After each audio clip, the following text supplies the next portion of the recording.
ঘরের চাল মেরামতের কাজে ব্যস্ত কৃষক আবু তাহের মিয়া।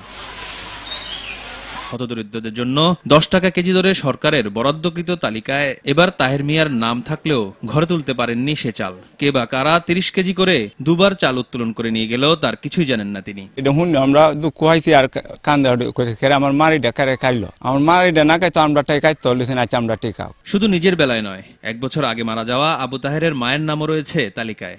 আছে তার স্কুল পড়ুয়া ছেলের নামও। চাল বিতরণে এমন অনিয়মে চলছে তাড়াল উপজেলার বিভিন্ন ইউনিয়নে। আমার একটা কার্ড দিলাম, এটা হয়েছে অন্ত ফায়না কার্ড। পাশে বাড়ি আলতাফ হোসেন, ও 5-7 বছর হয়েছে মারা গেছে, তার নামে কার্ড হয়েছে, আবার মালও উঠতেছে তার নামে। খেলাতে নাম দেখাইতেছে তাও জানি না। আমি কার্ডের নাম আছে আমি তো জানি না কে তুলতেছে। এই যেমন রাউতি ইউনিয়নে 684 জনের নামের তালিকায় মৃত ব্যক্তির নামের পাশাপাশি একই নাম রয়েছে একাধিকবার। তালিকায় একই ব্যক্তির নাম একাধিকবার এসেছে। প্রকৃত গরিব যারা এরা পায় নাই।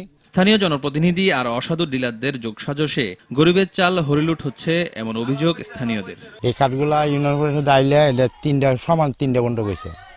একটা নিচে আওয়ামী লীগ, একটা নিচে জাতীয় পার্টি, আর বাইরে দিছে কোটি দিছে চেয়ারম্যান সাহেব। রাজনৈতিক নেতৃবৃন্দও কিন্তু কার্ডগুলোকে হতদরিদ্র তালিকার সিলেকশন দিছে। এক্ষেত্রে কিছু অনিয়ম তো হয়েছে। তবে অভিযুক্তদের বিরুদ্ধে আইনানুগ ব্যবস্থা নেওয়া হচ্ছে জানান এই কৃষি কর্মকর্তা। দায়ী ব্যক্তি যারা, তাদের এগেনস্টে প্রয়োজনীয় ব্যবস্থা নেওয়া হচ্ছে এবং সরকারি কোষাগারের চাল যদি অনিয়মের ভিতরে যেগুলা গেছে তার সরকারি বিধি মোতাবেক এদের কাছ থেকে সেটা ফেরত নেওয়ার ব্যবস্থা করা হয়েছে। কিশোরগঞ্জ জেলায় মোট 59,652 জন ব্যক্তির মাঝে 10 টাকা কেজি দরে চাল বিতরণ করা হচ্ছে। তার মধ্যে তাড়াইল উপজেলার 60টি ইউনিয়নের 4001 জন দুস্থ ব্যক্তিকে এ চাল প্রদানের জন্য নির্বাচন করে কার্ড প্রদান করা হয়েছে।